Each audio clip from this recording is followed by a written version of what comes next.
رسول اللہ صلی اللہ علیہ وسلم گھر سے نکلے ایسی گھڑی میں، اس گھڑی میں آپ کبھی گھر سے نکلا نہیں کیا کرتے تھے، بلکہ گھر میں آرام فرمایا کرتے تھے، اور اس گھڑی میں کوئی آپ کو ملتا بھی نہیں تھا، ملاقات بھی نہیں کرتا تھا، لگتا ہے کہ یہ دوپہر کی گھڑی ہے۔ جب گھر سے باہر نکلے تو فاتحہ ابو بکر، سامنے ابو بکر صدیق بھی آ گئے۔ ابو بکر، تمہیں کیا چیز گھر سے لائی ہے، تم باہر کیوں آئے ہو؟ قال، عرض کیا، خرجت القا رسول اللہ صلی اللہ علیہ وسلم، میں گھر سے نکلا ہوں تاکہ رسول اللہ صلی اللہ علیہ وسلم سے مل لوں اور آپ کا چہرہ مبارک دیکھ لوں اور آپ کو سلام کر سکوں۔ ابو بکر صدیق بھی بھوک سے تھے، اپنی بھوک انہوں نے ظاہر نہیں کی، بلکہ یہ باتیں عرض کر دی کہ میں آپ سے ملنے اور آپ کا چہرہ دیکھنے گھر سے نکلا ہوں اور آپ کو سلام کرنے آیا ہوں۔ تھوڑی دیر بعد عمر بھی آ گیا۔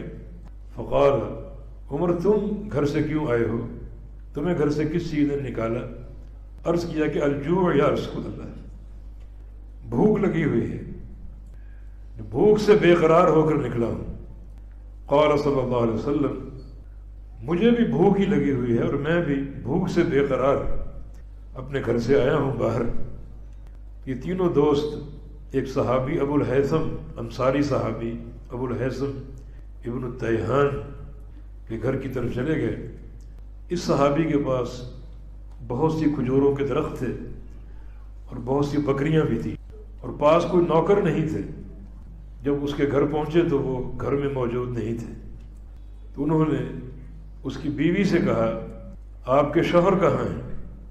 فقالت، اس نے عرض کیا کہ انطلق، وہ باہر گئے ہیں ہمارے لیے میٹھا پانی لینے کے لیے۔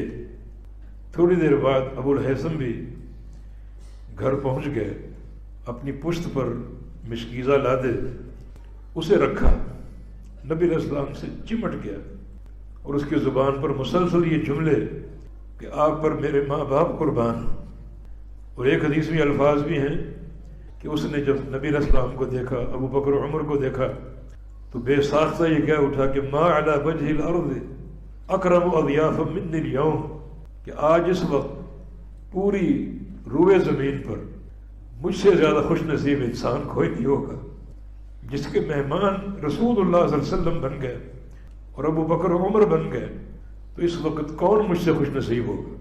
پھر ابو الہیثم اپنے تینوں مہمانوں کو اپنے باغ میں لے گیا اور ایک قالین یا چادر بچھا دی ان کے بیٹھنے کے لیے، اور پھر وہ ایک کھجور کے درخت پہ چڑھا اور ایک خوشہ توڑ کر لایا، آپ کے سامنے رکھا۔ فقال النبی صلی اللہ علیہ وسلم، تم جو تر کھجوریں، رطب کھجوریں تھیں، صرف وہی لے کر آ جاتے، یہ ساتھ بسر اور خشک کھجوریں ساتھ نہ لاتے۔